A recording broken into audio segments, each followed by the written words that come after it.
Imagine a horse full training.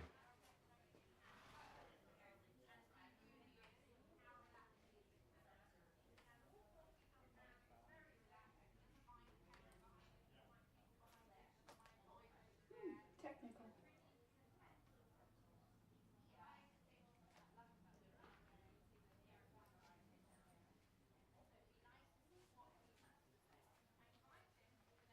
Sound.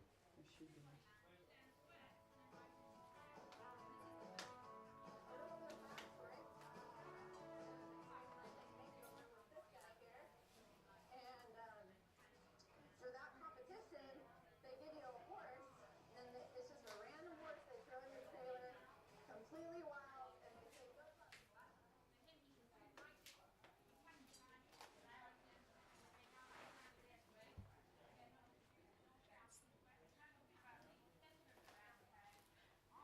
Technology is not our friend today, is it? It's not. No.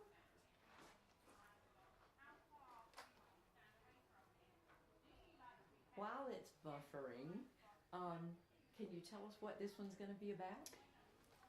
Well, it's what we call enhanced full training. And what that is, that means that we create an enhanced environment for these young foals to grow up in from day one.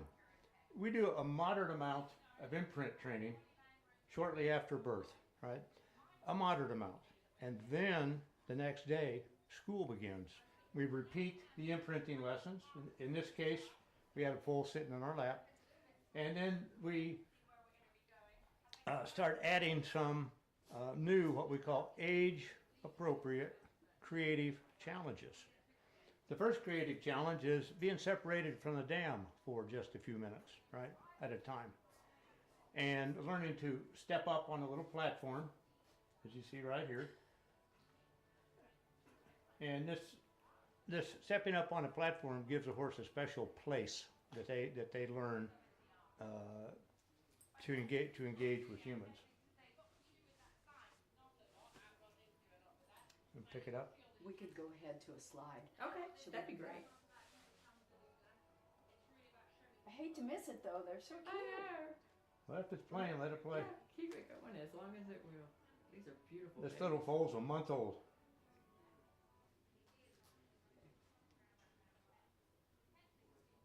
Okay, so we call enhanced full training trust that lasts a lifetime. Most people wait until a foal is a little older, a year, 2 years old, to bring it in and train it, other than halter training it. But because a lot of people don't realize that a horse is a precocial species. And what that means is they're Born ready to learn. ready to learn. So they are as capable of learning at a day or 2 days old as they are at 2 years. So we go ahead and start the foals to school right away. They're born ready, willing, and able to learn, and we believe that it's a logical place to start right after a foal is born instead of waiting. But what we're trying to do is create a memory bank from day one of useful activities that we can incorporate later on in real training. Okay, so this is the little foal you saw in the intro video, and right here he's 3 weeks old, and Alan asked him to go sit down, and he did it. That's just one of the things that they can learn to do. So benefits of starting early would be that we can help replace instinctual flight behaviors with a thinking process, okay? And a foal can be taught to have positive responses, quiet responses, rather than flight responses. This early training establishes, like I said before, a memory bank.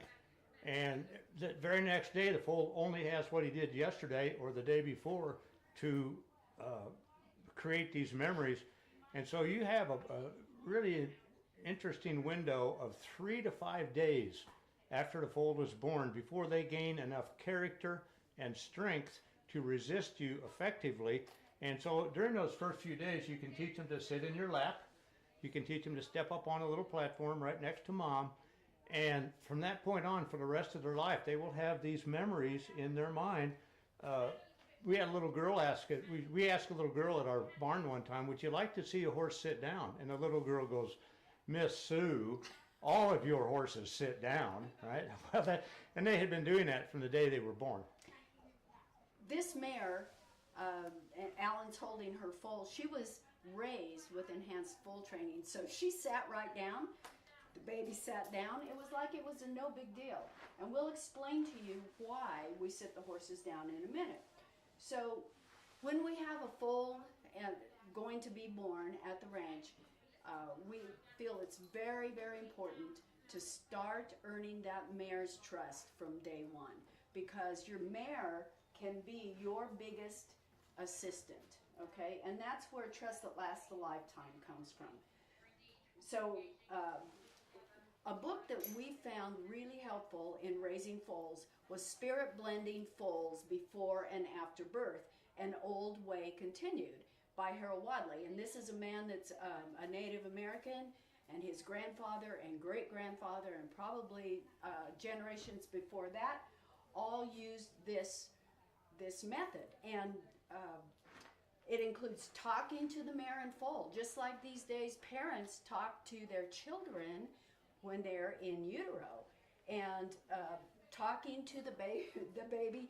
The little horse a few years ago that we raised this way, honestly, he came out of mama knowing my voice. It was so amazing. Followed me around, he responded to his name. So that's important, the power of touch on the mare's baby in utero, and just spending time so that the mare can be your assistant. Right. Let me add to that. Dr. Robert Miller was the guy that codified imprint training. He created a method, a systematic approach to imprint training, and has given lectures all over the world, every continent except Antarctica, on imprinting and foal handling. He called me up one day, which he usually doesn't do. He was very excited because he had just run into that book written by Harold Wadley, and he said, "Alan, you've got to get this book." He said, "It's the best book I've ever read." He sort of thought that he kind of came up with this idea of imprinting, and what he realized was that these Native Americans actually had been doing it long before he was even born. So that, we think that's a very important book and should be incorporated in your library. Exactly.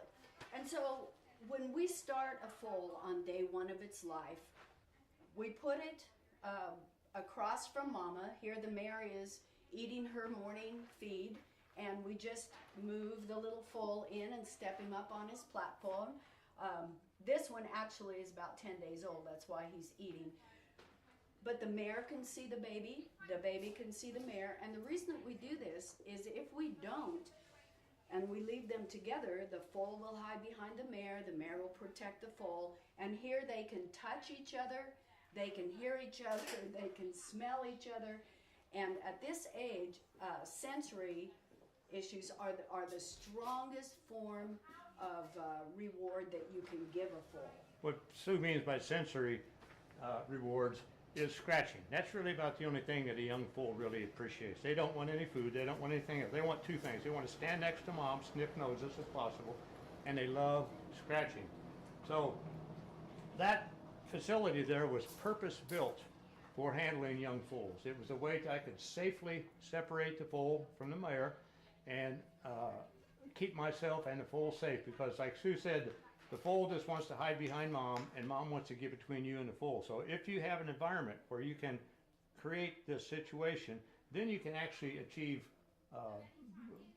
really big steps forward in a very short period of time. Because the foal then is free to start to be independent from mom. I know that sounds scary at a day or two old, but we're talking for a few minutes, a few minutes, and then we put them back in together. So this little foal here is about 10 days old. She's a little Andalusian filly, and she has learned to walk around the stall next to where her mom is eating, step up on the little platform, and as Alan said, scratching is really the only reward that a little baby horse understands. So she's learning that by standing quietly on her place, that she gets something that's meaningful to her. Wait a minute. little scratches. So what she's doing is creating an association between stepping up on the platform and getting the scratches. So what we try to link those two things together so there's an object and an action and a reward. Exactly. Okay, so what can a baby horse learn? Well, when we start the training, we sit down on a beanbag and we put the foal in our lap, and of course the mare is right there looking at us. She can smell the foal, she can touch it with her nose. But what we do is we hold the baby in the beanbag and fold up its front legs, and we basically put the baby in a position that it was in utero. The babies recognize that position and they usually go right to sleep. They feel very good in this position. Yeah, you can see this little foal here, she's dropping her head. There's a kind of an event trigger with folding those front legs up. It triggers the event of automatic relaxation. Apparently it's a reflex. And what that means is the foal understands right away from day one that we can make it feel good. In fact, next to nursing from mom, probably falling asleep in our arms is the most meaningful, and it triggers an emotional response from the foal, which is total relaxation. You can see her little eyes are half closed and they usually just fall asleep in our arms. So what else can a foal learn at a day or 2 days old? Well, the foal can learn to walk with me. And here Alan has his fingers in the groove on the side of the horse's neck right behind the jaw, and it takes about 2 ounces of pressure to influence that foal to turn and to walk with him and to turn both ways. We do that before we ever add a halter, and then the baby actually grows up thinking there's just no other way to do than to walk with the human. So here we've got this foal who's been conditioned to step up on the little, we call it a foal platform. It's not a pedestal. It's got square sides, if you'll notice, and so it will fit tight up against the wall. There's no crack there for the foal to stick their feet down. And once they've learned to stand confidently on that little platform, then you can begin to do your common ordinary procedures that you have to do with foals. Trim their feet, trim their toes. If there's any kind of veterinary intervention, this is the place to do it. If you want to give them a little bit of probiotic, if they have a foal scours at 9 days or so after birth, this is where you will wash them because they've learned to stand still up on that platform. Right, and so the reason that they stand still on the platform is because they're rewarded. First reward is to stand next to mom, touch noses, smell mom. Then the other reward is scratches by the human, like we showed you a minute ago. And so the foal very early on learns that the pedestal is a place to relax, to go to, because like you always say, horses have been running away from things forever. And with a platform or a pedestal, they actually have a place to go to. Wait. So here what we've done is we've taken that same platform and moved it a few feet around the corner of the stall. So the foal's no longer standing next to the dam, but now he's standing a few feet away and facing the other direction, and he will confidently deal with new challenges. In this case, the feel of a little blanket on their back. We're using the platform to be inside their head, to stand still, because standing still is the most important lesson you can teach any horse, because there are times you really need a horse to stand still. So here we've moved the platform in this picture all the way around the stall, and now the foal is standing on the far corner, and you see I've got a rope pointed out, so attached to the wall, that if the foal wants to step up, because mom is about 10 feet away, if that foal wants to step off that platform, I can hold him in place with that rope across his chest and scratch him. So see, little by little what we do was we first instill stepping up on the platform next to mom, then a few feet away from mom, and then within about 2 weeks or so, we can move it all the way across the wall and get the same results. So You may be wondering why a platform or why a pedestal, and here's why. If you think of animals that are trained by human beings, big cats, dogs, elephants, crocodiles, giraffes, the list goes on. Every species trained by man except the horse is trained using a place or mark. If you think of dog agility and the dog is running the course, when he's finished with that run, his handler asks him to lie down on the map. That's his place.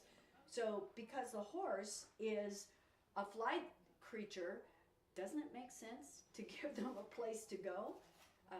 I think that we're the only ones that do that, but it gives them a place to go where they get rewards, they get to be near mom. Now these little mini foals here are about 2 weeks old, and they just walked around with me and stepped up on their pedestal because they learned that it was a good place to be. Almost as good as being with mom. Okay? So again, trust that lasts a lifetime. What can you do with adolescent foals? Well, instead of waiting till they're 2 years old and running them around a round pen, let's teach them something. Here, this little weanling foal is learning to retrieve a frisbee, and there's Alan's little helper, Shane, who is 10 years old, and he already knew how to retrieve as a weanling.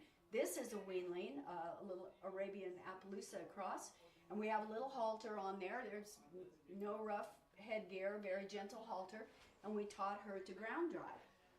So she'll be able to ground drive before she's ridden. These two horses are, the black filly is a weanling, and then Taba is maybe 10 months old. And they're clipped together because they're learning to do liberty work in association with the older trained horses, and they stepped up on the pedestal together. So almost anything that is not weight bearing, you can teach a foal before it's even weaned. Okay, so young horses. This is a good example of what Dr. Robert Miller calls allelomimetic behavior, which means copycat behavior. So Alan's mare here stepped up on that 2-tier pedestal, and all the babies came around her. They're watching. When it comes their turn to do this trick, they'll already know how to do it. And teamwork. Do you want to talk about that, Alan? So this is in the aisleway of a barn. We've got a month-old baby, about a 6-month-old baby, and this one is maybe approaching a year. And all of these guys have gone through our enhanced full training school. She's a graduate. He's barely a graduate. And this one is learning by just being in close proximity with these trained horses. They learn by watching. Right. So let's talk about a gradual separation process with the mare and foal. I don't know about you guys, but I've seen so many mares that on weaning day, they went crazy, the babies went crazy, everybody's screaming and crying.